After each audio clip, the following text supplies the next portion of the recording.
Satyabhama Institute of Science and Technology, Chennai. Satyabhama Institute of Science and Technology, Chennai. கை இல்லாமல் இருந்தப்ப நான் isolate பண்ணிக்கிட்டேன். எல்லாத்தையும் ஒரு யார்ட்டையும் சோஷியலைஸாக பழக தோணாது, பேசவே தோணாது. அப்படி இருந்தேன், மென்டலி ஸ்ட்ரெஸ்டாக இருந்தேன், வெளியே காட்டிக்கல.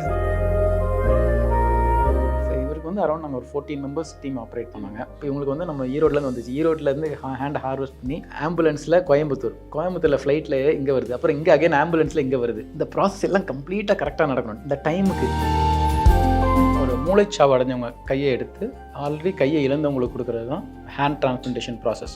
ஜெண்டர் தேவையில்லை, மேல் ஃபீமேல் கொடுக்கலாம், ஃபீமேல் மேல் கொடுக்கலாம். ஸோ அந்த ஜெண்டர் மாறி இருந்தால் கூட அது பரவாயில்ல, பட் குரூப் மேட்சிங் இருந்தால் போதும். ஹேண்ட் வந்து ஃபெமினா தெரியுமா அப்படின்னு பார்த்தோன்னா இல்லை. கொஞ்ச நாள் ஆகும்போது என்னென்னா, இவர் மேல் ஹார்மோன் ஆக்ட் ஆகும்போது இந்த ஸ்கின்னோட டோன், ஹேர் க்ரோத் எல்லாமே கொஞ்சம் கொஞ்சமாக மாறிடும். நெயில்ஸ்லாம் நல்லா வளரும். நெயில்ஸ்லாம் வளர ஆரம்பிச்சிருச்சு. நெயில்ஸ்லாம் வளர ஆரம்பிச்சிடும். நெயில்ஸ் இன்ஃபேக்ட் ஃபாஸ்ட்டாக க்ரோ ஆகுங்கிறாரு. கண் முடிச்சு பார்த்தேன், ஒரு புதிய ஃபீலிங் இருந்துச்சு. கை இருக்கிற மாதிரி லைட்டாக மூமெண்ட், சடனாக மூமெண்ட் இருந்துச்சு. ரொம்ப ஹாப்பியாக இருந்துச்சு. பழைய மாதிரி ஆகிட்டேன். எனக்கு டிஃப்ரெண்ட் இல்லைண்ணா, பழைய மாதிரி இருக்கேன். ஃபியூச்சரில் வெயிட்லாம் தூக்க முடியுமா? எல்லாமே பாசிபிளாக இருக்குமா? எல்லாமே பண்ணலாம். ஒரு 6 மந்த்ஸில் ஹெவி ஏபிள், அதாவது 100% ஃபங்க்ஷன் வராது. ஃபார் எக்ஸாம்பிள், இப்போ ஒருத்தங்க நார்மலாக ஒரு பேஷண்ட் இருக்காங்க, அவர் கை கட் ஆயிடுச்சு, அவர் கையை நான் சேர்க்கிறேன், அவர் கையே சேர்த்தா கூட அதில் 100% ஃபங்க்ஷன் வராது. இப்போது நீங்கள் ஒரு பெண்ணோட கையை வந்து ஒரு ஆணுக்கு வச்சுருக்கீங்க, ஹேண்ட் டிரான்ஸ்பிளான்ட் பண்ணியிருக்கீங்க. அந்த விஷயத்தை கொஞ்சம் ப்ராசஸ் கொஞ்சம் டீட்டெயிலாக சொல்லுங்கள் சார். சார், ஹேண்ட் டிரான்ஸ்பிளான்டேஷன்ங்கிறது என்னென்னா, ஒரு மூளைச்சாவு அடைஞ்சவங்க கையை எடுத்து ஆல்ரெடி கையை இழந்தவங்களுக்கு கொடுக்குறது தான் ஹேண்ட் டிரான்ஸ்பிளான்டேஷன் ப்ராசஸ். இது மற்ற transplant, kidney transplant, liver, heart transplant அதே மாதிரி தான் ப்ராசஸ். அதாவது இதில் மெயின் என்ன பார்ப்போம்னா, பிளட் குரூப் மேட்சிங். அது வந்து நம்ம சொல்லியிருக்கோம்ல, A positive, B positive blood குரூப்லாம் இருந்துச்சுன்னா அந்த குரூப்புக்கு மேட்சிங்காக உள்ள பிளட் இது அவங்களுக்கு அதே மேட்ச் ஆச்சுன்னா தே கேன் டொனேட். இப்போ O பாசிட்டிவ் பிளட் குரூப்னா O பாசிட்டிவ் டோனர் கொடுத்தாங்கன்னா தே கேன் டொனேட். மற்ற லிவர் அந்த மாதிரி அதே மாதிரி ப்ராசஸ். ஆனால் அதே மாதிரி ஜெண்டர் தேவையில்லை. அதாவது மேல் ஃபீமேல் கொடுக்கலாம், ஃபீமேல் மேல் கொடுக்கலாம். ஸோ அந்த ஜெண்டர் மாறி இருந்தால் கூட அது பரவாயில்ல, பட் குரூப் மேட்சிங் இருந்தால் போதும். ஸோ இன்னொன்று பார்த்தீங்கன்னா, சப்போஸ் ஒரு மேல் ஹேண்டை ஃபீமேல் கொடுத்தோன்னோ, ஆர் ஃபீமேல் ஹேண்ட், சப்போஸ் இவருக்கு வந்து நம்ம வந்து ஒரு ஃபீமேல் ஹேண்டை மேல் கொடுத்துருக்கோம். ஸோ ஹேண்ட் வந்து ஃபெமினா தெரியுமா அப்படின்னு பார்த்தோன்னா இல்லை. கொஞ்ச நாள் ஆகும்போது என்னென்னா, இவர் மேல் ஹார்மோன் ஆக்ட் ஆகும்போது இந்த ஸ்கின்னோட டோன், ஹேர் க்ரோத் எல்லாமே கொஞ்சம் கொஞ்சமாக மாறிடும். எல்லாமே மாறிடும். அது 100% இல்லாட்டாலும் ஓரளவுக்கு அதை ரொம்ப பார்த்தோன்னா ஒரு ஃபெமினிஷாக தெரியாது. ஸோ ஓவர் டைம் அந்த கலர், டோன் எல்லாமே இது கொஞ்சம் மேட்ச் ஆயிரும். நெயில்ஸ் எல்லாம் கூட வளரும். நெயில்ஸ்லாம் நல்லா வளரும். நெயில்ஸ்லாம் வளர ஆரம்பிச்சிருச்சு. நெயில்ஸ்லாம் வளர ஆரம்பிச்சிடும். நெயில்ஸ் இன்ஃபேக்ட் ஃபாஸ்ட்டாக க்ரோ ஆகுங்கிறாரு. இந்த ப்ராசஸ் வந்து இப்போ நீங்கள் ஆப்ரேஷன் பண்ண சொல்ல 16 ஹவர்ஸ் ஆகும்னு சொல்லியிருக்கீங்க. எத்தனை பேர் சார் சேர்ந்து இந்த ஆப்ரேஷன் பண்ணீங்க? சார், இவருக்கு வந்து அரௌண்ட் நாங்கள் ஒரு 14 மெம்பர்ஸ் டீம் ஆப்ரேட் பண்ணாங்க. 13 மெம்பர்ஸ். சார், எப்படின்னா, ஹேண்டை வந்து ஒருத்தங்க முளைச்சா ஒருத்தவங்க ஹேண்டை எடுத்துகிட்டு வரோம். அப்புறம் இவர் ஹேண்டை டிசெக்ட் பண்ணுறோம். ஸோ அந்த ஹேண்டை எடுத்துகிட்டு வந்து எந்த லெவலில் நம்ம ஆப்ரேட் உங்களுக்கு சேர்க்க போகிறோம். ஃபார் எக்ஸாம்பிள், இவருக்கு வந்து நம்ம வந்து மொழிக்கு கொஞ்சம் மேலே இந்த இடத்துல பண்ணியிருக்கோம். ஸோ இந்த இடத்துல இவருக்கு ஓப்பன் கட் ஆகிருக்கு. ஸோ இந்த இடத்துல ஓப்பன் பண்ணி இந்த கையில் உள்ள எல்லா தசனார் எல்லாத்தையும் தனித்தனியாக பிரித்து வைக்கணும். இப்போ பார்த்தீங்கன்னா, ஒரு விரல் மடங்கிறதுக்கு குறைஞ்சது 2 மடங்கிறதுக்கு ரெண்டு தசனார் தசை தேவை, நீட்டுறதுக்கு 2 சதை தேவை. ஒவ்வொரு விரலுக்கு இதே மாதிரி இருக்குது. அப்புறம் இந்த முட்டு மடங்கிறதுக்கு 2, நீட்டுறதுக்கு 2. அப்புறம் இந்த உணர்ச்சி எல்லாம் கைக்கு ஒவ்வொரு விரலுக்கும் உணர்ச்சி தர நரம்பு, அதுக்கு இந்த பக்கம் வேறு நரம்பு, இந்த பக்கம் வேறு நரம்பு, அது போக இரத்த குழாய், இவ்வளோ ஸ்ட்ரக்சர்ஸ் இருக்குது. ஸோ என்னென்னா, அவங்க கையை நம்ம எந்த கையை நம்ம சேர்க்க போகிறோமோ அந்த கையை ஓப்பன் பண்ணி அது ஒவ்வொரு ஸ்ட்ரக்சரையாக பிரித்து வச்சு அதை ஐடென்டிஃபை பண்ணி அதை நம்ம லேபிள் பண்ணி வைப்போம். அதே மாதிரி இவர் கையும் ஓப்பன் பண்ணிவிட்டு அந்தந்த ஸ்ட்ரக்சர் எல்லாத்தையும் லேபிள் பண்ணி வைப்போம். ப்ளஸ் எலும்பு. இப்போ பார்த்தீங்கன்னா, நார்மலாக கிட்னி, லிவர், ஹார்ட் எல்லா டிரான்ஸ்பிளான்ட்டும் பார்த்தீங்கன்னா ரத்த குழாய் சேர்ப்பாங்க. அதாவது ரத்தம் வர்றதுக்கு ஒரு ரத்த குழாய், அழுக்கு ரத்தத்தை, கெட்ட ரத்தத்தை எடுத்துகிட்டு போகிறதுக்கு ஒரு ரத்த குழாய், ஆர்ட்ரி அண்ட் வெயின் சொல்லுவோம். அது ரெண்டையும் ஜாயின் பண்ணுவாங்க. அது போக எக்ஸ்ட்ரா ஒரு ஸ்ட்ரக்சர் இல்லை 2 ஸ்ட்ரக்சர் ஜாயின் பண்ணுவாங்க. இப்போ கிட்னி எடுத்துக்கிட்டிங்கன்னா இந்த யூரேட்டர்னு சொல்லி இந்த யூரின் போகிறதுக்கு ஒரு டியூப் எக்ஸ்ட்ரா ஜாயின் பண்ணுவாங்க. லிவர் எடுத்துக்கிட்டிங்கன்னா இந்த பைல் போகிறதுக்கு ஒரு டியூப் ஜாயின் பண்ணுவாங்க. பட் ஹேண்டை பார்த்தீங்க கிட்டத்தட்ட 25 எந்த லெவலில் நம்ம பண்ணுறோமோ அதை பொறுத்து 25லேருந்து 30 ஸ்ட்ரக்சர் ஜாயின் பண்ணணும். அந்த ஜாயினிங் மட்டும் பிரச்சனை இல்லை. அந்த ஜாயினிங் பண்ணும்போது ஒவ்வொன்றையும் கரெக்ட் டென்ஷனில் பண்ணணும். அப்போ தான் அந்த ஹேண்ட் மூமெண்ட் வரும். அந்த ஹேண்டோட ஷேப், அந்த அந்த ஏன்னா ஒவ்வொரு ஃபிங்கருக்கும் இப்போ நார்மலாக நம்ம கை வைக்கும்போது இது இப்படி தான் கேஸ்கேட்னு சொல்ல இப்படி இருக்கும் கை. சின்ன விரல் அதிகமாக மடங்கி இருக்கும், இந்த விரல் கம்மியாக இருக்குது. இந்த இப்படி ஒரு இதாக இருக்கும், யூனிஃபார்மாக இருக்குது. இதுதான் கேஸ்கேட்னு சொல்லுவோம். அதே பொசிஷனில் ஒவ்வொரு இது ஜாயின் பண்ணும்போது அந்த ஸ்ட்ரென்த்தில் மெயின்டைன் பண்ணணும். அப்போ தான் ஃப்யூச்சரில் அவங்களுக்கு ஃபிசியோதெரப்பி பண்ண பழைய மூமெண்ட்ஸ் வரும். ரொம்ப ரிலாக்ஸாகவும் இருக்கக்கூடாது, ரொம்ப டைட்டாகவும் இருக்கக்கூடாது. ஸோ மடங்குறதுக்குள்ளே தனியாக பண்ணணும், நீட்டுறதுக்குள்ளே அந்த நரம்பை சேர்க்கணும், நம்ம அந்த தசை நாரை சேர்க்கணும், அதுக்கப்புறம் நரம்பு ஜாயின் பண்ணணும், அதுக்கப்புறம் ரத்த குழாய். அது போக இதில் ஆர்த்தோபெடிஷன் இன்வால்வ் ஆகிருப்பாங்க. இப்போ இந்த கையில் பார்த்தீங்கன்னா எலும்பு இருக்கும். அந்த எலும்புக்கு பிளேட் போடணும். எல்லா டாக்டர்ஸும் இருப்பாங்க. ஸோ மெயினாக வந்து பிளாஸ்டிக் அதாவது சர்ஜரியில் வந்து பிளாஸ்டிக் சர்ஜன் நாங்கள் ஹேண்ட் சர்ஜரியும் பண்ணுவோம்.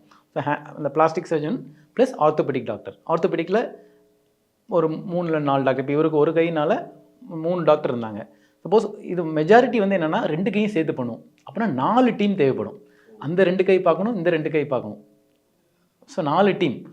ஸோ பிளாஸ்டிக் சர்ஜரியில் 4 டீம், இது ஆர்த்தோபெடிஷனில் 2 டீம், ப்ளஸ் அனஸ்தீசியா டாக்டர் இருப்பாங்க, ப்ளஸ் கிட்னி டாக்டர் இருப்பாங்க. ஏன்னா கிட்னி டாக்டர் என்னென்னா இதுக்கு வந்து நம்ம டிரான்ஸ்பிளான்ட் பண்ணோம்னா இம்யூனோசப்ரசிவ் மெடிகேஷன்ஸ் கொடுக்கணும். அதாவது இப்போ நார்மலாக வேற ஒருத்தன் கைக்கு வைக்கும்போது அது வந்து ஒரு ஃபாரின் பாடி மாதிரி, ஒரு பாக்டீரியா அந்த மாதிரி ஒரு ஃபாரின் பாடி மாதிரி அதை பார்க்கும். ஸோ அதை வந்து புஷ் பண்ண பார்க்கும் அதை. ஸோ அதை ஏற்றுக்காது, ஒவ்வாமைன்னு சொல்லுவோம். ஸோ அதை வந்து நம்ம பாடியில் அதை ஏற்றுக்கிறதுக்கு அந்த மெடிசின் சாப்பிடணும், இம்யூனோசப்ரசிவ் மெடிகேஷன். இது எல்லா டிரான்ஸ்பிளான்ட்டும் சாப்பிடணும், அதே ஹேண்டுக்கு உண்டு. ஸோ அந்த மெடிசின்ஸ் வந்து இந்த கிட்னி டிரான்ஸ்பிளான்ட்டோட கொஞ்சம் ஒத்து போகும். ஸோ அதனால் இதுக்குன்னு தனியாக ஒரு ஸ்பெஷாலிட்டி கிடையாது. கிட்னி டாக்டரே வந்து ஏன்னா அவங்க ரெகுலராக கிட்னி டிரான்ஸ்பிளான்ட் பண்ணுறதுனால அவங்க அந்த டாக்டரே இந்த இதுக்கு மெடிசின்ஸும் சேர்த்துக்கணும். ஸோ அவங்களும் இந்த சர்ஜரி பண்ணும்போது கூட இருப்பாங்க. ஏன்னா அந்த சர்ஜரி பண்ணும்போது அந்த மெடிசின் கொடுத்துக்கிட்டே இருக்கணும். ஸோ இவ்வளோ டாக்டர் சேர்ந்து பண்ணுறோம், அதனால தான் அந்த டைம். இப்போ இந்த ப்ராசஸ் பண்ண சொல்ல இப்போ ஒரு கையை வந்து நம்ம அட்டாச் பண்ண சொல்ல அது ரொம்ப கஷ்டம் இல்லையா சார்? இப்போது இதனால் ஏதாச்சும் சைடு எஃபெக்ட்ஸ் இருக்குமா பாடிக்கு வேறு ஏதாச்சும்? சப்போஸ் என்னென்னா இது வந்து இந்த லெவலில் பெரிய ப்ராப்ளம் எதுவும் வராது. சப்போஸ் நம்ம மேலே போகிறோம், சப்போஸ் இந்த லெவலில் நம்ம ஆப்ரேஷன் பண்ணுறோம், இல்லைனா இதுக்கு மேலே பண்ண போகிறோம் அப்படின்னா கொஞ்சம் இரத்த அழுத்தத்தில் மாற்றம் ஏற்படலாம். ஃபார் எக்ஸாம்பிள் இப்போ வந்து அவங்க கை வந்து இவ்வளோ நாள் இந்த கை இல்லாமல் 2 கையும் இல்லாமல் இருந்திருப்பாங்க. அந்த கையெல்லாம் திருப்பி நம்ம அந்த கையை வைக்கும்போது எக்ஸ்ட்ரா அவங்களுக்கு பிளட் வால்யூம் தேவை. ஸோ நம்ம ஹார்ட் வந்து உடம்புனால அது அவ்வளோ ஃபங்க்ஷன் இல்லாத ஹார்ட் திருப்பி அதிகமாக ஃபங்க்ஷன் பண்ண ஆரம்பிக்கும். ஸோ இந்த பிளட் வால்யூம் டிஸ்டர்பன்ஸ் இருக்கும், அது ஒன்று. ப்ளஸ் சர்ஜரி பண்ணும்போது நிறைய பிளட் லாஸ் இருக்கும். Minimum 3 to 4 units. நான் ஃபஸ்ட்டு கேஸ்லாம் பண்ணும்போது கிட்டத்தட்ட 8 to 10 யூனிட்ஸ் கிட்ட பிளட் தேவைப்பட்டுச்சு. ஸோ நிறைய பிளட் லாஸும் இருக்கும். ஏன்னா நிறைய அந்த சதையை சேர்க்கும் போது அந்த சதையிலேருந்து பிளட் லாஸ் இருக்கும். இல்லை இவ்வளோ டேஞ்சரஸும் இருக்கும் சார். ஸோ பட் என்னென்னா இன்னொரு இது பார்த்தீங்கன்னா இந்த மாதிரி அதாவது நம்ம இந்த ஹேண்ட் ட்ரான்ஸ்பிளான்ட் பண்ணுறவங்க எல்லாருக்குமே வந்து யூஸ்வலாக யங் ஏஜ் குரூப் 20 to 30 இயர்ஸ்க்குள்ளே இருப்பாங்க. ப்ளஸ் தேர் ஆல் குவைட் ஃபிட் பர்சன்ஸ். எல்லாருமே ஃபிட்டாக இருப்பாங்க. அவங்க கிட்னி, லிவர், ஹார்ட் எல்லாம் நல்லா ஃபங்க்ஷன் ஆகிட்டு இருக்கும். ஸோ இதெல்லாம் வந்து அவங்களால ஏற்றுக்க முடியும். சப்போஸ் இப்போ லிவர் டிரான்ஸ்பிளான்ட், கிட்னி டிரான்ஸ்பிளான்ட்லாம் பண்ணுறவங்க பார்த்தாங்கன்னா யூஸ்வலாக most of them will be more than 40 years or 50 years. Already அவங்களுக்கு ஹார்ட் ப்ராப்ளம், கிட்னி ப்ராப்ளம் ஏதாவது கொஞ்சம் இருக்கும். ஸோ அவங்களுக்கு வந்து அந்த டிரான்ஸ்பிளான்ட் பண்ணும்போது அந்த ரிஸ்க் கொஞ்சம் ஜாஸ்தி. இவங்களுக்கு வந்து ஜென்ரலாக யங் ஏஜ் குரூப் மற்ற ஆர்கன்ஸ்லாம் நல்லா இருக்கிறதுனால அதனால வர ப்ராப்ளம்ஸ் ஜென்ரலாக கம்மி. ப்ளஸ் இந்த இம்யூனாலஜிக்கல் ப்ராப்ளம் டெஃபினட்டாக இருக்கும். இப்போ அகைன் கிட்னி, லிவர்லாம் பார்த்தீங்கன்னா தேர் சிங்கிள் டிஷ்யூ. இப்போ கிட்னி டிஷ்யூனா அது ஒரு டிஷ்யூ, லிவர் ஒரு டிஷ்யூ, ஹார்ட் ஒரு டிஷ்யூ. பட் இதில் பார்த்தீங்கன்னா தேர் மல்டிபிள் டிஷ்யூ. அதான் காம்போசிட் டிஷ்யூ டிரான்ஸ்பிளான்ட் CTA சொல்லுவோம். அதாவது கையில் பார்த்தீங்கன்னா தோல் இருக்குது, தசைநார் இருக்குது, தசை இருக்குது, எலும்பு இருக்குது, ரத்த குழாய் இருக்குது, நரம்பு இருக்குது, எல்லா ஸ்ட்ரக்சர் இருக்கிறனால அந்த அந்த பாடி ஏற்றுக்காமல் இருக்கிறதுக்கு நிறைய வாய்ப்பு இருக்குது. ஸோ இந்த இம்யூனோசப்ரேஷன் வந்து கொஞ்சம் அதிகமாக இருக்கும் மற்ற இதோட. இதில் இம்யூனோசப்ரேஷன் கொஞ்சம் ஜாஸ்தியாக இருக்கும். இப்போ நீங்கள் சொல்ல சொன்னீங்க இப்போ 20 to 30 இயர்ஸ்க்கு வந்து கொஞ்சம் ஈஸியாக இருக்கும். அப்போ 30 இயர்ஸ் மேலே இருக்கவங்களுக்குலாம் இந்த ஆப்ரேஷன் சக்ஸஸ் ஆகுது கஷ்டமா? அதாவது இந்த 20 years 30 years எக்ஸாக்ட் ஒரு லைன் அப்படி நம்ம ட்ரா பண்ண முடியாது. பிகாஸ் நார்மலாக நம்ம வந்து இப்போ டயபெட்டிஸ், பிபி பார்த்தீங்கன்னா எல்லாமே வந்து ஒரு 40 years மேலே தான் அதோட இன்சிடென்ட்ஸ் ஜாஸ்தி. ஸோ அது வரைக்கும் எந்த ப்ராப்ளம் இருக்காது ஒன்று. ரெண்டாவது இந்த அடிபட்டு கை இல்லாதவங்களுக்கு வந்து அவங்க வேலை செய்யாமல் முடியாமல் இருக்கும். Most of the people will be again 20 to 30 years or maximum 35 years வரைக்கும் இருப்பாங்க. ஸோ இந்த ஏஜுக்குள்ளே தான் நம்ம பண்ண போகிறோம். ஸோ அந்த 40 yearsக்குள்ளே பண்ணால் கூட அவங்களுக்கு வந்து அந்த மற்ற ப்ராப்ளம்லாம் இல்லைன்னு வச்சுக்கோங்களேன். அதாவது பிபி, சுகர், கிட்னி ப்ராப்ளம்லாம் எதுவும் முன்னாடி இல்லைன்னா then usually the surgery will be quite smooth. கோமார்பிட்னு சொல்லுவோம். கோமார்பிட்ஸ் இல்லைன்னா அந்த surgery they will be able to withstand the surgery. And nowadays இந்த அனஸ்தீசியா ஆல்சோ டெவலப் வெரி வெல்ங்க. ஸோ லாங் டியூரேஷன் அனஸ்தீசியாலாம் யூஸ்வலாக ப்ராப்ளம் கிடையாது. இப்போ இந்த டோனர் வந்து இவங்க வயசு கேட்டகரிக்குள்ளே இருக்கணுமா, இல்லை வயசானவங்க கையை கூட இந்த மாதிரி வைக்கிறதுக்குலாம் வாய்ப்பு இருக்கா சார்? அதாவது இவங்களுக்கு பண்ணது வந்து ஒரு 18 years பண்ணோம் வந்து. பட் ஏஜ் வந்து ஜென்ரலாக அரௌண்ட் 60 to 65 வரைக்கும் நம்ம பண்ணலாம். But age again it's just a நம்பருங்க. நம்ம என்ன பார்க்கணும் அப்படின்னு பார்த்தீங்கன்னா, அந்த டொனேட் பண்ணுறவங்கள கை எப்படி இருக்குது. சப்போஸ் ரொம்ப வீக்காக இருக்கவங்க, கை சுருங்கி போயிருக்கு அப்படின்னா, ஒரு பெரிய மஸ்குலர் மேனுக்கு அந்த கையை நமக்கு வைக்க முடியாது. ஆனால் அவங்களுக்கு இவ்வளோன்னு இருக்கும், இவங்களுக்கு எலும்பு இவ்வளோ பெருசாக அந்த இருக்கும். மேட்சிங்கும் தேவை நமக்கு. ஒரு அளவுக்கு பார்ப்போம். பட் இப்போ ஃபார் எக்ஸாம்பிள் ஒரு பேஷண்ட்டுக்கு நாங்கள் பண்ணது, அவர் 34 வயசு, அவருக்கு வந்து 65 வயசு ஆள் கையை வச்சோம். பட் என்ன அவர் கை அவ்வளோ நல்லா இருக்குது. அவர் is a manual labour. So கையோட மசில்ஸ்லாம் அவ்வளோ ஸ்ட்ராங்காக இருக்குது. எலும்பு மசில்ஸ்லாம் அவ்வளோ ஸ்ட்ராங்காக இருந்துச்சு. இவரோட அந்த இது ஸ்ட்ராங்காக இருக்குது. ஸோ அந்த மாதிரி இது வந்து யூஸ்வலாக அந்த கையோட தன்மை எப்படி இருக்குன்னு பார்ப்போம். இன்னொன்று அந்த இப்போ மூலச்சாவடைஞ்சவங்க ஒரு ஆக்சிடென்ட்டில் இறக்குறாங்கன்னு வச்சுக்கோங்களேன், அவங்க கை டேமேஜ் ஆகாமல் இருக்கணும். அவங்க கை டேமேஜ் ஆகாமல் இருந்தால் அந்த கையை நம்ம எடுக்க முடியும். ஸோ அந்த கை டேமேஜ் ஆகாமல் இருக்கணும். கிராஸாக டிஸ்டர்பன்ஸ் வேரியேஷன் இருந்தால் நம்ம எடுக்க முடியாது. ரொம்ப சின்ன கை, ரொம்ப செதஞ்சு போயிருக்கு, அந்த மாதிரி இருந்துச்சுன்னா நம்ம எடுக்க முடியாது. பட் அதர்வைஸ் நம்ம எடுக்கிறதுல ஒன்றும் problem. Age with might not be difference. கை நல்லா இருந்துச்சுன்னா நம்ம எடுத்துக்கலாம். நீங்கள் சொல்லுங்கள் ப்ரோ, உங்களுக்கு எப்படி இந்த கை அடிபட்டது? நான் வந்துட்டு ஃபைனல் இயர் படிக்கும்போது பார்ட் டைமாக ஒரு சின்ன கம்பெனியில் வேலைக்கு போனேன். அது வந்து ஒரு ஹைட்ராலிக் ப்ரெஷர் மிஷின் ஆப்ரேட் பண்ணுறது. அதை ஆப்ரேட் பண்ணும்போது ஆக்சிடெண்ட்டாக பட்டன் ப்ரெஸ் பண்ணி அந்த மிஷினை வந்து என் கையை க்ரஷ் பண்ணிடுச்சு டோட்டலாக. அப்புறம் நாங்கள் இந்த ஆம்பிடேஷனான கையை எடுத்துகிட்டு போய் ரீப்ளான்டேஷன் பண்ணோம். அது சக்ஸஸ்ஃபுல்லாக போகல. அது அப்புறம் மறுபடியும் ஆம்பிடேஷன் அவங்க ரிமூவ் பண்ணாங்க. அப்புறம் we did some research, இன்டர்நெட்டில் பார்த்தேன், ஹேண்ட் ட்ரான்ஸ்பிளான்ட் பாசிபிள் இருந்துச்சு. அதை பற்றி கொஞ்சம் நிறையா படிக்க ஆரம்பிச்சு. அப்புறம் யூடியூப்பில் பார்த்தப்ப சார் வந்துட்டு வெங்கடேஷ்ன்ற ஒரு பேஷண்ட்டுக்கு டபுள் ஹேண்ட் சர்ஜரி பண்ணியிருந்தார். அவர் நல்லா கிரிக்கெட்டில் வர்றது, நல்லா சூப்பராக எழுதுகிற அந்த இதெல்லாம் பார்த்தேன் நான். அப்புறம் நாங்கள் வந்துட்டு மேக் அப்பாயின்மெண்ட் போட்டுட்டு எங்கள் அம்மா கூட்டிகிட்டு டைரெக்டாக சார்கிட்ட வந்து அப்ரோச் பண்ணோம். சார்கிட்ட வந்தோன்னே சார் வந்துட்டு அதை பற்றி கிளியராக எல்லா டீட்டெயிலும் சொல்லிட்டாரு. ஒரு த்ரீ டைம்ஸ் வந்துட்டு மறுபடியும் நல்லா சார் எல்லாத்தையும் கிளியராக சொல்லிட்டாரு. என்னென்ன ரிஸ்க் இருக்குது, இது பண்ணால் என்னென்ன குவாலிட்டி ஆஃப் லைஃப் உங்களுக்கு நல்லாயிருக்கும். எனக்கு வந்து இந்த ப்ராஸ்தட்டிக்கு பாய்னிக் ஹேண்டெல்லாம் வந்துட்டு பிடிக்கல, ஃபீலிங்கே இருக்காது. ஆர்டிஃபிஷியல் ஹேண்ட்ஸ் அந்த மாதிரி. இப்போ ரியல் ஹேண்ட் இருக்கும்போது எதுக்குன்னு அதுக்கு போகணும். இப்போ பழைய மாதிரி ஆகலான்னா அதான் ஆசை இருக்கும் நம்மளுக்கு. சார்கிட்ட சொல்லி ஒத்துக்கிட்டேன். சார் உங்களுக்கு இப்போ ரெஜிஸ்ட்ரேஷன் பண்ண முடியுமா, இப்போ ரெஜிஸ்ட்ரேஷன் பண்ணிக்கோங்க அப்படின்னாங்க. நாங்கள் வெயிட் பண்ணோம். அப்புறமேட்டு வந்து மறுபடியும் சார் அப்ரோச் பண்ணிட்டு ரெஜிஸ்ட்ரேஷன்லாம் பண்ணிவிட்டு வெயிட் பண்ணோம். எனக்கு லக் போல் சார் கூட எதிர்பார்க்கல, சீக்கிரமாக கிடச்சிச்சு. அப்போ தான் சார் ஒரு வாரத்துக்கு முன்னாடி ஒரு டபுள் ஹேண்ட் டிரான்ஸ்பிளான்டேஷன் பண்ணி முடிச்சிருந்தாங்க. சாரை எதிர்பார்க்கல, அடுத்த நெக்ஸ்ட் வீக்கே எனக்கு இதாகிடுச்சு. அப்புறம் அலாட் பண்ணாங்க. ஹாஸ்பிட்டல்லேருந்து ஃபோன் பண்ணி கேட்டாங்க, கன்ஃபார்ம் பண்ணிக்கிறீங்களா அப்படின்னு. நாங்களும் பண்ணிக்கிறோம் மட்டும். ஃபினான்ஷியலி நாங்கள் ரொம்ப லோ தான். சார் வந்து நிறைய ஹெல்ப் பண்ணார், எங்களுக்கு நிறைய ஹெல்ப் பண்ணார் சார். வந்தோம். அப்புறம் வந்துட்டு இங்கே ஒரு 3 o'clock இங்கே நைட்டு வந்துட்டேன். ஹேண்ட் அங்கே ஹார்வெஸ்ட் பண்ணிவிட்டு 7 o'clock இங்கே வந்துட்டாங்க. இப்போ டாக்டர்கிட்ட நான் ஆப்ரேஷன் திட்டத்தில் போயிட்டேன். அப்புறம் டாக்டர் எங்கள் அம்மா அப்பாட்டெலாம் பேசி முடிச்சுட்டு அப்புறம் சக்ஸஸ்ஃபுல்லாக ஆப்ரேஷன் பண்ணி முடிச்சிட்டாங்க. அப்புறம் கண் முழிச்சு பார்த்தேன், ஒரு புதிய ஃபீலிங் இருந்துச்சு, கை இருக்கிற மாதிரி. அப்புறம் அப்பே லைட்டாக மூமெண்ட் இருந்துச்சு. அப்பே சடனாக மூமெண்ட் இருந்துச்சு. ரொம்ப ஹாப்பியாக இருந்துச்சு. மறுபடியும் தூங்கிட்டேன். அப்புறம் சார் வந்து அப்பப்போ விசிட் பண்ணிட்டு போவார். பார்த்து நல்லா பார்த்துக்கிட்டாங்க, எல்லாம் சூப்பராக இருந்துச்சு. இந்த வெயிட்டிங் பீரியட் எவ்வளோ நாள் ஆச்சு சார்? எனக்கு ஆக்சிடென்ட் ஆகி 1 year தான் ஆச்சு. ஆனால் ஹாஸ்பிட்டலுக்கு ஒரு 3 months முன்னாடி வந்திருப்போம். ரெஜிஸ்டர் ஒரு 2 months முன்னாடி பண்ணியிருப்போம். சீக்கிரமாக ஹேண்ட் கிடச்சிருச்சு. ரெஜிஸ்டர் பண்ணி 2 months, அடிபட்டு 1 year. இந்த 1 year நீங்கள் என்ன மாதிரி ஸ்ட்ரகிள்ஸ்லாம் ஃபேஸ் பண்ணீங்க சார்? இப்போ 22 வயசாகுது, நம்ம எல்லாம் ஓடி ஆடி விளையாடி இருப்போம், அது இல்லாத சொல்ல உங்களுக்கு ரொம்ப கஷ்டமாக இருந்திருக்கும்ல? காலேஜ் ஃபைனல் செமஸ்டர் நாளைக்குன்னு இன்றைக்கி அடிபட்டுருச்சு எனக்கு. அப்புறம் நான் போய் வேறு வழி இல்லை, அங்கே சர்ஜரிலாம் முடிச்சுட்டு ஊண்டே ஆறலை, எக்ஸாம் எழுதி அவனை எனக்காண்டி போஸ்ட் பண்ணி வச்சுருந்தாங்க. அப்படியே போய் தனியாக ஹெல்ப்புக்கு ஒரு ஆள் வச்சுருப்பாங்க. நான் வாய்ஸ் வேறு கொடுக்கணும், அவங்க எழுதுவாங்க. எழுதி முடிச்சுட்டு வந்துட்டேன். வீட்டுக்கு வந்துட்டு வீட்டில் அப்புறம் இதில் லெஃப்ட்டில் எங்கள் அம்மாவே சொல்லிட்டாங்க, அதுக்கப்புறம் ஹெல்ப் யாரும் வெளியே பண்ண முடியாது, உனக்கு நீனே தான் பழகிக்கணும்னு. லெஃப்ட்டில் ஹேண்ட் ரைட்டிங் பண்ண ஆரம்பிச்சிட்டேன். ஸ்டார்டிங் எனக்கு எங்கள் அம்மா ஹெல்ப் பண்ணாங்க, அப்புறம் நீனா பண்ணிக்கணுன்ட்டாங்க. அது ரொம்ப கஷ்டமாக இருக்கும். ரொம்ப கஷ்டம் அது. அப்புறம் கேரி பண்ணி நானும் எல்லாத்தையும் பண்ண ஆரம்பிச்சிட்டேன். அப்புறம் தான் சாரை யூடியூப்பில் பார்த்து நேராக வந்து பார்த்து அப்ரோச் பண்ணி நல்லா நம்பிக்கை கொடுத்தாங்க. சார் டீம் சூப்பர் டீம், எல்லாம் நல்லா பழகுவாங்க, என்ன கேட்டாலும் உடனே பண்ணிடுவாங்க.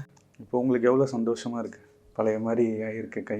பழைய மாதிரி ஆகிட்டேன். எனக்கு டிஃப்ரெண்ட் தெரியல, நான் பழைய மாதிரி இருக்கேன் இப்போ. ரொம்ப சந்தோஷமாக இருக்குது.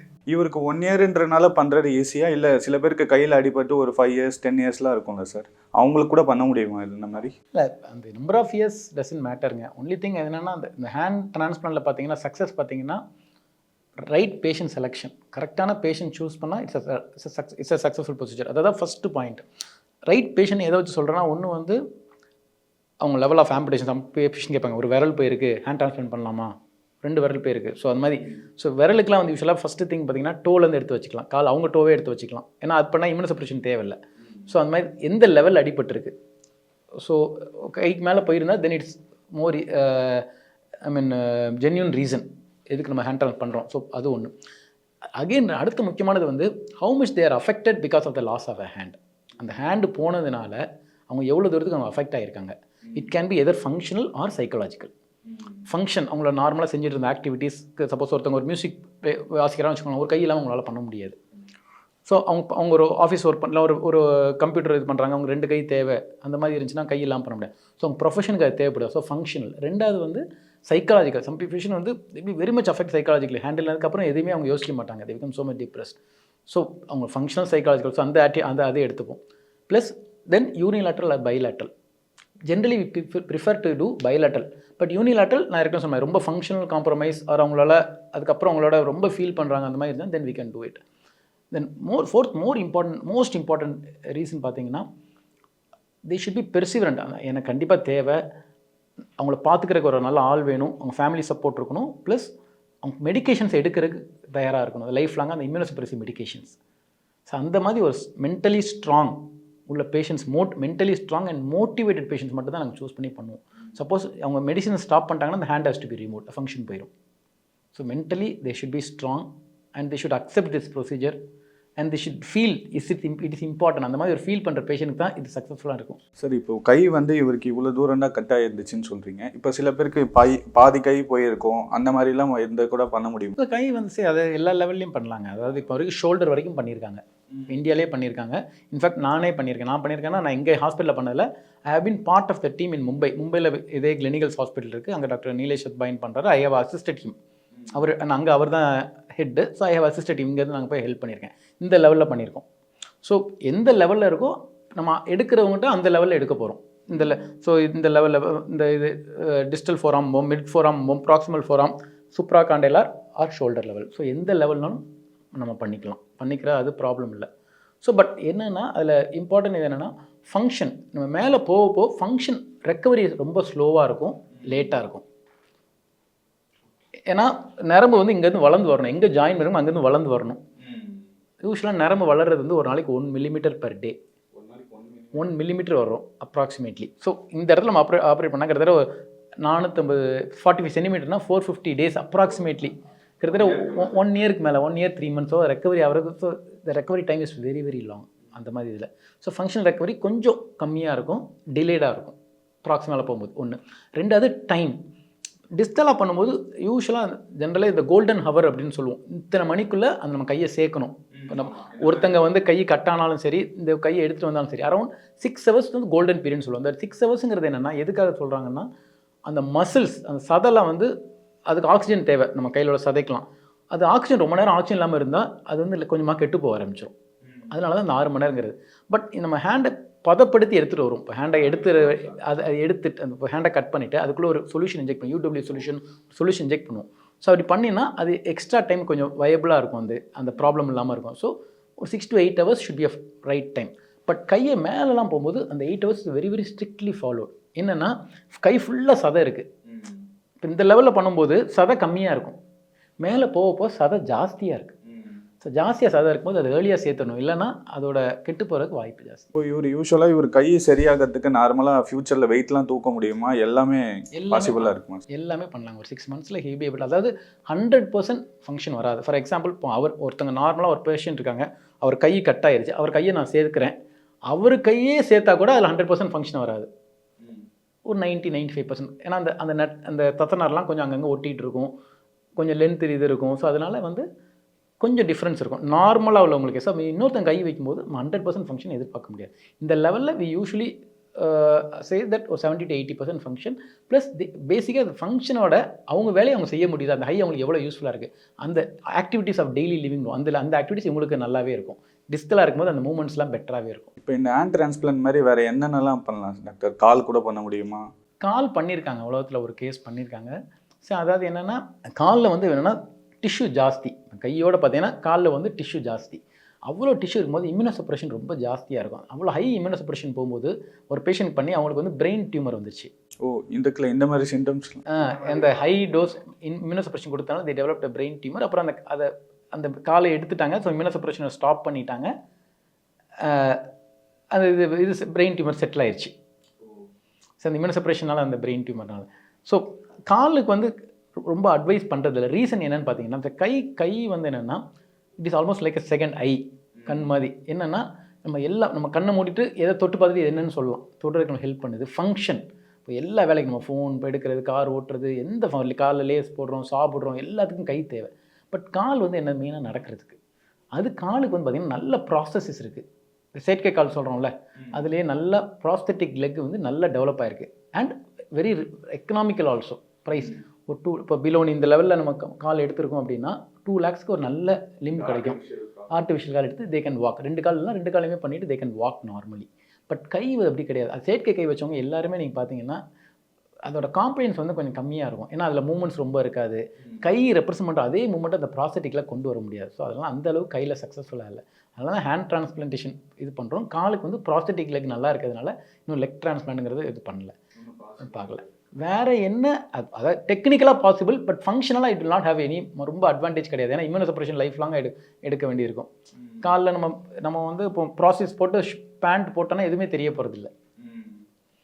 வேறு என்ன ஆர்கன் டிரான்ஸ்பிளான்ட் பண்ணலான்னு பார்த்தோன்னா ஆக்சுவலாக they have transplanted uterus.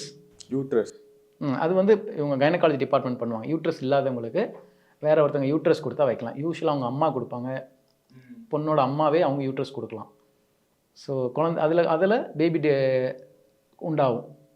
So uterus இல்லாதவங்களுக்கு அந்த யூட்ரஸ் டிரான்ஸ்பிளான்ட் பண்ணி அதில் பேபி உண்டாகும். ஸோ அது யூட்ரஸ் டிரான்ஸ்பிளான்ட்டில் ஒரு அட்வான்டேஜ் என்னென்னு பார்த்தீங்கன்னா, ஸோ ஹேண்ட் டிரான்ஸ்பிளான்ட் லைஃப் லாங்காக he has use this hand. Uterus transplant என்னன்னா குழந்தை வர்றதுக்காக தான் அந்த குழந்தை இது வைக்கிறோம். ஸோ குழந்தை பிறந்த உடனே அந்த யூட்ரஸையும் எடுத்துட்டாங்கன்னா இம்யூனோசப்ரஷனை ஸ்டாப் பண்ணிடலாம். ஓ, இப்படி ஒன்று இருக்குது. ஸோ அது வந்து அந்த டெம்பரரி. அது மெயினாக எதுக்காக என்ன மாதிரி பேஷண்ட் வைப்பாங்கன்னா, patient who doesn't wants to adapt. அவங்க சைல்டு அவங்க பேர் பண்ணணும்னு நினைப்பாங்க. ஏன் வயிற்றில் வர குழந்தை அப்படின்னு சொல்கிறது. அந்த மாதிரி உள்ளவங்களுக்கு that uterus transplant is done. Face transplant பண்ணியிருக்காங்க. ஓல் ஃபுல்லாக தே ஹவ் டன். ஃபேஸ் ஃபுல்லாக எடுத்துட்டு இன்னொருத்தங்க ஃபேஸ் டொனேட் பண்ணாங்கன்னா அந்த ஃபேஸ் நம்ம இவங்களுக்கு வச்சுக்கலாம். Face transplant has been done. Sir, இப்போ ஹேண்ட் டிரான்ஸ்பிளான்ட் பண்ணுறீங்க. இப்போது அவங்க டோனர் வந்து பார்க்குறது உண்டா சார்? டோனரோட பேரண்ட்ஸ், ஏன்னா எந்த பேருக்கு தான் ஹேண்ட் டிரான்ஸ்பிளான்ட் பண்ணுறாங்க. இப்போ அந்த டோனர் வந்து பார்ப்பாங்களா இந்த பேஷண்ட்லாம்? இல்லை, அதாவது ஹேண்ட் டிரான்ஸ்பிளான்ட் வந்து இப்போ இந்தியாவில் ரொம்ப கம்மியாக தான் நடந்திருக்கு. ப்ராப்ளம் அரௌண்ட் 35 கிட்ட நடந்திருக்கு.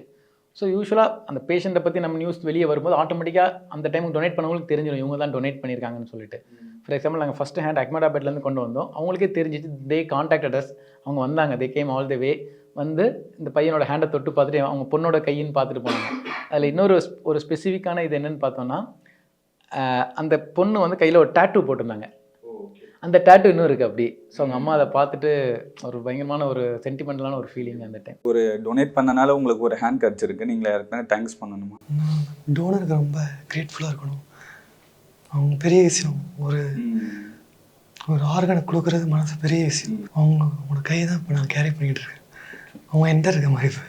இப்போ இந்த மாதிரி பாடி டொனேட்லாம் பண்ணணும்ல சார்? இந்த அவேர்னஸ் வந்து நம்ம ஊரில் இல்லையா? இந்தியாவை பொறுத்த வரைக்கும் ரொம்ப கம்மியாக. அதாவது ஹேண்டு லிவர் கிட்னிலாம் ரொம்ப தெரிஞ்ச அளவுக்கு ஹேண்டு தெரியல. அந்த ஹேண்டு ஒன்று கொடுக்கலாமன்னு சொல்லி. So just I'm trying to spread the awareness. முடிஞ்ச அளவுக்கு பார்க்குறவங்கள்ட்ட சொல்லிட்டு இருக்கேன் ஹேண்டுன்னு. ஸோ இந்த மாதிரி இவங்களுக்கு இந்த மாதிரி இவங்களுக்கு வந்து ஹேண்டு கிடச்சவங்க அவங்க சொன்னால் தான் அவங்களுக்கு புரியும் அதோட எவ்வளோ சந்தோஷம் கையை நம்ம கொடுக்கலான்னு சொல்லிட்டு. அது ஒன்று. ரெண்டாவது, ஹேண்டு சிலவங்களுக்கு தெரிஞ்சிருக்கும். ஆனால் நிறைய பேஷண்ட் நாங்கள் வைத்திருக்கோம். அதாவது மூளை சாப்பிட்றவங்க எல்லாத்தையுமே வந்து ஹேண்டு கொடுக்குறீங்களான்னு கேட்பாங்க. மெஜாரிட்டி ஆஃப் பீப்புள் கொடுக்க வேண்டாம்னு சொல்லிடுவாங்க. வேண்டாம். என்ன ரீசன் என்ன, இப்போ லிவர், கிட்னி, ஹார்ட் எல்லாமே வந்து இன்டர்னல் ஆர்கன்ஸ். அதை ஓப்பன் பண்ணி எடுத்துகிட்டு க்ளோஸ் பண்ணிடுவாங்க. வெளியே எதுவும் தெரியாது. பட் ஹேண்டை எடுத்துட்டாங்கன்னா பாடி வந்து உருக்குலைவான மாதிரி இருக்கும். டிஃபார்மிட்டியோடு இருக்கும். டிஸ்ஃபிகர்டாக இருக்கும். கை இல்லாமல் அவங்கள பரி பண்ணும்போதோ அந்த இது ரொம்ப, பட் அதை பற்றி அவங்க ஒரே பண்ண அவசியம் இல்லை. ஏன்னா நாங்கள் கையை ஒருத்தங்களுக்கு நம்ம எடுக்க போகிறோம்னா we respect that person, we always fit them with other hand. ஒரு ஆர்டிஃபிஷியல் ஹேண்ட் ஒன்று வச்சுட்டு தான் அவங்க கையை நாங்கள் எடுப்போம். ஸோ கையை எடுக்கும் பொழுது இன்னொரு கையை அவங்களுக்கு வச்சுருவோம் அந்த ஆர்டிஃபிஷியல் ஹேண்ட். ஸோ அவங்க ஃபுல்லாக கவர் பண்ணால் கூட அந்த கை இருக்கிற மாதிரி தான் தெரியும். பிகாஸ் அவங்க ஒரு நல்ல ஆத்மாவுக்கு நம்ம வந்து அவங்க டிஸ்ஃபிகர்டாக அவங்க இது புதைக்கும் போதோ எரிக்கும் போதோ அந்த மாதிரி தெரியக்கூடாதுன்றதுக்காக யூஸ்வலாக இன்னொரு ஆர்டிஃபிஷியல் ஹேண்ட் ஃபிக்ஸ் பண்ணிடும். ஸோ அவங்க பாடி வந்து உருக்குலைவு நடக்காது. ஸோ அந்த பீப்புளுக்கு அது தெரியணும். ப்ளஸ் அவங்க ஹேண்ட் கொடுத்தா ஒரு கை இல்லாதவங்களுக்கு இன்னொரு ஹேண்ட் யூஸ்ஃபுல்லாக இருக்க போகுது. ப்ளஸ் மற்ற ஆர்கன் எல்லாமே உள்ளே இருக்க போகுது. இந்த கையை வந்து பார்க்கலாம் எல்லாரும், ஆர்கன் டிரான்ஸ்பிளான்ட் நடந்திருக்குன்னு சொல்லி பீப்புள் கேன் சி. அண்ட் இன்னொருத்தவங்களுக்கு அது லைஃபை கொடுக்குது. இப்போ கிட்னி, லிவர், அகைன் நான் சொன்ன மாதிரி they give life to the patient. அது பண்ணலைன்னா most of people will die. But இது அப்படி கிடையாது. இது வந்து என்னென்னா ஹேண்ட் இல்லாமல் அவனால் இருக்க முடியும், பட் அவனோட வாழ்க்கை தரம், குவாலிட்டி ஆஃப் லைஃப் இம்ப்ரூவ் ஆகும். So that is the difference. So அடுத்த இன்னொருத்தனோட குவாலிட்டி ஆஃப் லைஃபை இம்ப்ரூவ் பண்ணுறதுக்கு தே கேன் டொனேட் த ஹேண்ட். நம்மளோட இது வந்து மற்றவங்களுக்கு ஒரு லைஃப் சேஞ்சிங்காக இருக்கும். பீப்புளுக்கு அதிகமாக அவேர்னஸ் இல்லை. இப்போ அவங்களுக்கு விருப்பம் இருக்குது அது கொடுக்குறதுக்கு. அது வந்து நம்ம இது மாதிரி வீடியோ மூலமாக புரிய வைக்கணும். இப்போ ஒருத்தவங்களோட சன்னுக்கு இது மாதிரி பிரைன் டெட் ஆகிட்டாங்கன்னா அவங்களோட சன் வந்து இன்னொருத்தவங்களோட பாடியில் உயிரோடு இருக்க மாதிரி தான் அவங்களுக்கும் யூஸ்ஃபுல்லாக இருக்கும், இவங்களுக்கும் ஒரு மன நிம்மதியாக இருக்கும். அந்த பாடியை டீகம்போஸ் ஆகி வேஸ்ட்டாக போகிறதுக்கு அவங்க டொனேட் பண்ணிவிட்டு சந்தோஷமாக இருக்கலாம், ஹெல்ப்ஃபுல்லாக இருக்கும். அது ஒரு நல்ல விஷயம். அது வந்துட்டு நிறையா அவேர்னஸ் கொடுக்கணும், ரொம்ப ஹெல்ப்ஃபுல். அது யாருக்கும் தெரிய மாட்டேங்குது. ஹேண்டெல்லாம் முன் வந்து கொடுக்கலாம். நிறைய பேர் இப்போ ஹேண்டெல்லாம் நிறைய பேர் டிரான்ஸ்பிளான்ட்டே தெரியாமல் இருக்காங்க. அவங்களுக்குலாம் தெரியணும். அப்போ தான் இது மாதிரி இப்போ தெரிய வருதுன்னா நிறைய பேர் வந்து பண்ண முன் வருவாங்க. அப்புறம் டோனருக்கும் கொடுக்க மனசு வரும். இது மூலிமா நீங்கள் பலன் அடைஞ்சிருக்கீங்க, உங்களுக்கு எவ்வளோ சந்தோஷமாக இருக்குது? ரொம்ப சந்தோஷமாக இருக்குது, வார்த்தைகளால் சொல்ல முடியாது. இப்போ எல்லாமே டிரான்ஸ்பிளான்ட் மூலயமா பண்ண முடியுன்றப்போ இப்போ இயற்கையாக ஒருத்தவங்களுக்கு ஒரு கை, ஒரு கால், ஒரு ஃபேஸ்ன்னு ஒன்று இருக்கும். இப்போ இது எல்லாமே மாற சொல்ல எல்லாருக்குமே இப்போ என்ன ஆக்சிடென்ட் ஆனாலும் இது எல்லாமே பாசிபிள் தானே டாக்டர்? கண்டிப்பாக அதாவது ஆமாம், கண்டிப்பாக எல்லாமே வந்து நான் எனக்கு ரொம்ப கடவுள் நம்பிக்கை உண்டு. ஸோ எல்லாமே நல்லபடியாக நடக்கிறதுக்கு ஒரு காரணம் இருக்கணும். ஃபார் எக்ஸாம்பிள் இப்போ இவங்க நம்ம ஹேண்டை கொண்டு வரோம் அப்படின்னா அதை வந்து ஏகப்பட்ட இதை தாண்டி வரணும். இந்த இப்போ இவங்களுக்கு வந்து நம்ம ஈரோட்லேருந்து வந்துச்சு, ஈரோட்லேருந்து ஹேண்டை ஹார்வெஸ்ட் பண்ணி ஆம்புலன்ஸில் கோயம்புத்தூரில் ஃப்ளைட்டில் இங்கே வருது, அப்புறம் இங்கே அகைன் ஆம்புலன்ஸில் இங்கே வருது. இந்த ப்ராசஸ் எல்லாம் கம்ப்ளீட்டாக கரெக்டாக நடக்கணும். இந்த டைமுக்கு இந்த 8 ஹவர்ஸ்க்குள்ளே எல்லாமே இங்கே வந்து ஹார்வெஸ்ட் பண்ணி இங்கே வந்து ராஜ் பண்ணி இவருக்கு வந்து ஜாயின் பண்ணி பிளட் நாங்கள் ரீப்யூரிஃப்யூஸ் பண்ணோம். எல்லாமே நடக்கணும். ஸோ அதுக்கு that something beyond our control. So அதை ஆல்வேஸ் பிலீவ் தட் எங்கள் சைடில் டெக்னிக்கலாக நாங்கள் we are sound and God has given the skill to us to help the people. என்னோட ஹேண்ட் பண்ணி நார்மலாக ஆகிடுது. இப்போ அதுவும் எனக்கு லெவல் வந்துட்டு கம்மி, அதனால் ஃபங்க்ஷன் வந்துட்டு பாசிபிள். எனக்கு வந்துட்டு எனக்கு நம்பிக்கை இருக்குது, ஒரு 90% நான் வந்துட்டு ஃபங்க்ஷன் பண்ணிடுவேன். இப்போ நம்மளோட இதெல்லாம் இருக்குது ஃபங்க்ஷன் பண்ணுறது. நம்ம டெய்லியும் ஃபிசியோதெரப்பி போகணும், நம்ம ஓனாக ஆக்ஷன் பண்ணி எக்ஸ்ட்ரா கரிக்குலர் ஆக்டிவிட்டி பண்ணணும், கையில் நிறையா யூஸ் பண்ணணும். இப்போ நார்மலாக நம்ம லைஃப்பை லீட் பண்ணலாம், ஒன்றுமே தெரியாது. இப்போது இயர்ஸ் நிறையா போயிடுச்சுன்னா நார்மல் டேப்லெட் எடுக்கிற மாதிரி இருக்கும். அதுவும் டேப்லெட்டோட லெவலும் கம்மி பண்ணுவாங்க, டேப்லெட் எடுக்கிற மாதிரியே தெரியாது. மேலாக ஃபீமேலாக, பிளாக்காக ஒயிட்டாக, பல்கா இல்லை டைனி ஹேண்டான்னு சொல்ல மாட்டாங்க. அதெல்லாம் ஒருத்தவங்க ஹேண்ட் கொடுக்குறாங்கனால பெரிய விஷயம். அது பியாண்ட் த திங். அது வந்துட்டு ஒரு டோனர் வந்து அவங்க ஹேண்டை கொடுக்குறது ரொம்ப பெரிய விஷயம். நம்ம வந்துட்டு நம்மளுக்கு வேண்டியது வந்து ஹேண்டு தான், எதாக இருந்தாலும் ஏற்றுக்கணும். அதுக்குன்னு டாக்டர் வந்துட்டு கரெக்டாக பார்த்து தான் பண்ணுவாங்க. இப்போ பிளாக்காக இருந்தாலும் ஒயிட்டாக நம்ம ஏற்றுக்கணும், ஏன்னா ஹேண்டு வந்துடுது. அது வந்துட்டு நாளாக நம்மளுக்கு ஏற்ற மாதிரி அடாப்ட் ஆகிக்கும், அவ்வளோதான். கை இல்லாமல் இருந்தப்ப நானே ஐசோலேட் பண்ணிக்கிட்டேன் எல்லாத்தையும். ஒரு யார்ட்டையும் சோஷியலைஸாக பழக தோணாது, பேசவே தோணாது. அப்படி இருந்தேன், மென்டலி ஸ்ட்ரெஸ்டாக இருந்தேன், வெளியே காட்டிக்கல. இப்போ கை வந்ததுக்கப்புறம் இப்போ நான் நார்மலாக சோஷியலாக இப்போ ஹேண்ட் இல்லாதப்போ எல்லாம் என்னை பார்ப்பாங்க, வியர்டாக பார்ப்பாங்க, எனக்கு ஒரு மாதிரி இருக்கும், அவங்களுக்கே தெரியும் ஒரு மாதிரி இருக்கும். இப்போ வந்தோன்னா என்னை நார்மலாக எல்லோரும் ட்ரீட் பண்ண ஆரம்பிச்சிருவாங்க. ஃபஸ்ட்டு விலகி போவாங்க, இப்போ நார்மல், சந்தோஷமாக இருக்கும். நார்மலாக இப்போ மறுபடியும் பழைய மாதிரி நார்மலாக நம்ம இருக்கலாம். Thank you doctor. Thank you sir. Satyabhama Institute of Science and Technology, Chennai. Satyabhama Institute of Science and Technology, Chennai.